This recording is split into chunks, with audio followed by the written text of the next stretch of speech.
உன்னதத்தின் ஆவியே உந்தன் பக்தர் உள்ளத்தில் ஊற்ற வேண்டும் இந்த நாளிலே. உலகமெங்கும் சாட்சி நாங்களே. உன்னதத்தின் ஆவியே உந்தன் பக்தர் உள்ளத்தில் ஊற்ற வேண்டும் இந்த நாளிலே. உலகமெங்கும் சாட்சி நாங்களே. ஜபதூபம் எழும்ப வேண்டுமே, ஜெயதொனியும் முழங்க வேண்டுமே. இந்தியாவில் எங்குமே சிலுவை கொடி பறக்கவே கிரியை செய்யும் உந்தன் ஆவியா. இந்தியாவில் எங்குமே சிலுவை கொடி பறக்கவே கிரியை செய்யும் உந்தன் ஆவியா. உன்னதத்தின் ஆவியே உந்தன் பக்தர் உள்ளத்தில் ஊற்ற வேண்டும் இந்த நாளிலே. உலகமெங்கும் சாட்சி நாங்களே. உலகமெங்கும் சாட்சி நாங்களே. டியர் ஃப்ரெண்ட்ஸ், அன்பின் வாழ்த்துக்கள். ஆண்டவரும் இரட்சகருமாகிய இயேசு கிறிஸ்துவின் நாமத்திலே உங்களை வாழ்த்துகிறேன்.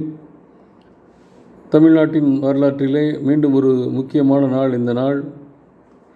சட்டசபைக்கான தேர்தல் நடைபெறுகிற இந்த நாளிலே நமக்கு கொடுத்திருக்கிற உரிமையை நாம் சரியாய் பயன்படுத்துவோம். ஆண்டவருடைய சித்தத்தின்படி அவர் வெளிப்படுத்துகிற சரியான நபர்களுக்கு நம்முடைய வாக்கை பதிவு செய்வோம். கர்த்தர் அனைத்தையும் பார்த்து கொள்வார். 2 கொரிந்தியர் 10ஆம் அதிகாரம் 1வது வசனத்திலே, உங்களுக்கு முன்பாக இருக்கும்போது தாழ்மையாயும் தூரத்திலே இருக்கும் பொழுது உங்கள் மேல் கண்டிப்பாயும் இருக்கிற பவுல் அப்படின்னு சொல்லி தன்னை குறித்த வித்தியாசமான ஒரு அடையாளத்தோடு இந்த அதிகாரத்தை துவக்குகிறார். உங்களுக்கு முன்பாக நான் சரீர பிரகாரமாக இருக்கும் பொழுது தாழ்மையாயும் உங்களை விட்டு தூரத்திலே கடந்து செல்லும் பொழுது கண்டிப்பாயும் இருக்கிறேன். ஆனாலும் நான் கிறிஸ்துவின் சாந்தத்தையும் தயவையும் முன்னிட்டு உங்களுக்கு புத்தி சொல்கிறேன் என்று சொல்லி கொரிந்து சபைக்கு அவர் எழுதுகிறதை பார்க்கிறோம். கொரிந்து சபையின் மக்கள் பவுலடியாரையும் அவருடைய ஊழியர்களையும் குறித்த சில தவறான விமர்சிப்பை வைத்திருந்தார்கள். அவர்கள் மாம்சத்தின்படி நடக்கிறவர்கள் என்று ஒரு சிலர் அவர்களை குறித்த விமர்சனம் எழுந்ததை பார்க்கிறோம். அப்படிப்பட்ட சூழ்நிலையிலே தன்னை குறித்து அவர் சொல்வதற்கு அடையாளத்தை அவர் வைத்திருந்தார். அந்த அடையாளம் தான் என்னென்னா, உங்களுக்கு முன்பாக இருக்கும் பொழுது நான் தாழ்மையாயும் தூரத்திலே இருக்கும் பொழுது கண்டிப்பாயும் இருக்கிறேன் என்று சொல்கிறார். ஆனாலும் கிறிஸ்துவின் சாந்தத்தையும் தயவையும் நான் ஒருபொழுதும் விட்டு விடுவதில்லை. அதன் நிமித்தமாகவே உங்களுக்கு புத்தி சொல்லுகிறேன். என் சுயத்தினாலே நான் சொல்லவில்லை என்பதை விளக்கி இந்த பகுதியிலே கற்றுக் கொடுக்கிறார். குறிப்பாக நம்முடைய பிள்ளைகள் நம் வீட்டில் இருக்கும் பொழுது இருக்கிற அந்த எண்ணமும் படிப்பின் நிமித்தமாக தூர இடத்திற்கோ இல்லை ஹாஸ்டல்லையோ தங்கும் பொழுது ஒரு பயம் வரும் நமக்கு. இதுவரையும் நம்ம கண்காணிப்பில் இருந்தால் இப்போ சரீரப்பிரகாரமாக கண்காணிப்பு, எங்கே போகிறான் என்னென்ன தெரிஞ்சுக்க முடியும், என்ன பண்ணுறான், ஜெபம் பண்ணுறானா, சர்ச்சுக்கு போகிறானா அப்படின்னு சொல்லி நம்ம கண்காணிக்க முடியும். ஆனால் அவன் தூரத்தில் படிப்பின் நிமித்தமாக இல்லை பணியின் நிமித்தமாக வெளியிடத்தில் தனிமையில் தங்கும் பொழுது இல்லை ஹாஸ்டலில் தங்கும் பொழுது அவனோடு சேர்கிற நண்பர்கள், அவன் மேற்கொள்கிற பயணங்கள், அவன் எடுக்கிற நடவடிக்கைகள் எதுவும் தெரியாது. எதுவும் தப்பாக எதுவும் செஞ்சிருவானோ அப்படிங்கிற ஒரு பயம் இருக்கும். அந்த பயத்தை குறித்து தான் இங்கே சொல்கிறாரு. நான் இருக்கும் பொழுது உங்களை கண்காணிப்பேன் ஆவிக்குரிய விதத்தில். தூரத்தில் நான் கடந்து வந்ததுக்கு பின்பாக நீங்கள் எப்படி நடக்கிறீங்க, ஆவிக்குரிய விதத்தில் நிலைத்திருக்கீங்களா, தோற்று போகிறீங்களா, பாவத்தில் மீண்டுமாக விழுந்து விடுகிறீர்களா என்கிற ஒரு பயத்தினாலே அது லெட்டர் எழுதும்போது கண்டிப்பாக எழுதுகிறதை பார்க்கிறோம். இந்த பயம் நமக்கு இல்லாமல் போகணும்னா ஒன்று பண்ணணும். என்ன பண்ணணும்னா, சிறு பிள்ளைகள்லேருந்தே நம்ம குடும்பமாக பிள்ளைகளை அழைத்து கொண்டு சர்ச்சஸ்க்கு, மீட்டிங்ஸு, ஆவிக்குரிய கெட் டுகெதரில், ஃபெல்லோஷிப்பில் தனியாக நம்ம கணவன் மனைவியோ மற்றவங்களோ தனியாக போயிடக்கூடாது.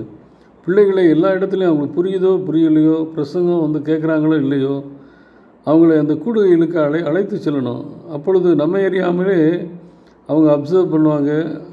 மைண்டில் பார்த்திங்கன்னா கரப்ஷன் இல்லாமல் ஆண்டவரை ஏற்றுக்கொள்ளுகிற பிள்ளைகளாய் காணப்படுவார்கள்.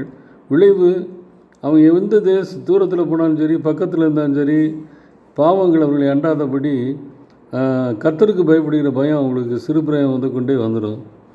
இதை நம்ம அநேக நேரங்களில் என்ன பண்ணிடுறோம், அவன் டியூஷன் போகிறான், அவன் படிக்கிறான், இது பண்ணுறான், எக்ஸாம்னு சொல்லிட்டு பெரியவர்கள் மீட்டிங்கு போகிறோம், பிள்ளைகளை அப்படி ஈடுபடுத்துறதில்லை. அதனால தான் இன்றைக்கி சர்ச்சஸில் பார்த்திங்கன்னா எந்த ஆவிக்குரிய கூட்டத்துலேயும் பார்த்திங்கன்னா கூட்டமே வாலிபர்கள் பங்கேற்புங்கிறது ரொம்ப குறைஞ்சிருச்சு.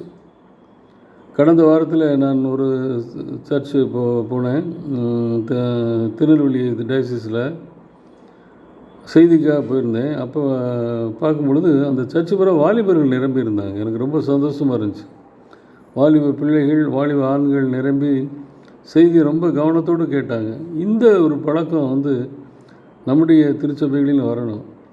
வந்தாலும் அவங்க தனியாக உட்காந்துருப்பாங்க, பெற்றோர் தனியாக உட்காந்துருப்பாங்க. சின்ன பிள்ளைலேருந்தே அருகாமையில் உட்கார வச்சு அவங்கள கண்காணிக்கும் பொழுது அவங்க தூரத்தில் போனாலும் நமக்கு அதை பற்றி கவலைப்பட வேண்டிய அவசியம் இல்லை. அவங்க ஒழுக்கம் கெடாமல் ஆண்டவருக்குள்ளே நிலைத்திருப்பார்கள். இந்த சீக்கிரட்டை தான் பவுலடியார் சொல்கிறார். தூரத்தில் இருந்தாலும் சரி, பக்கத்தில் இருந்தாலும் சரி, அந்த பயமில்லாதபடி அவர்கள் கர்த்தருக்குள்ளே நிலைத்திருப்பதற்கு மாம்சத்தின்படி அவர்கள் போராடாமல் ஆவிக்குரிய விதத்தில் போராடுவதற்கு கற்றுக் கொடுக்கணும்னு சொல்லி தொடர்ந்து அவர் ஒரு போதனை சொல்கிறார். இன்றைக்கி ஆண்டவரை பின்பற்றுவதற்கு நல்ல சூழ்நிலைகளை நாம் குடும்பமாக ஏற்படுத்தி கொடுக்க வேண்டும். குடும்ப ஜெபத்தில் பிள்ளைகள் தூங்க விட்டுறக்கூடாது. பிள்ளைகளோடு உட்காந்து ஜெபிக்கணும்.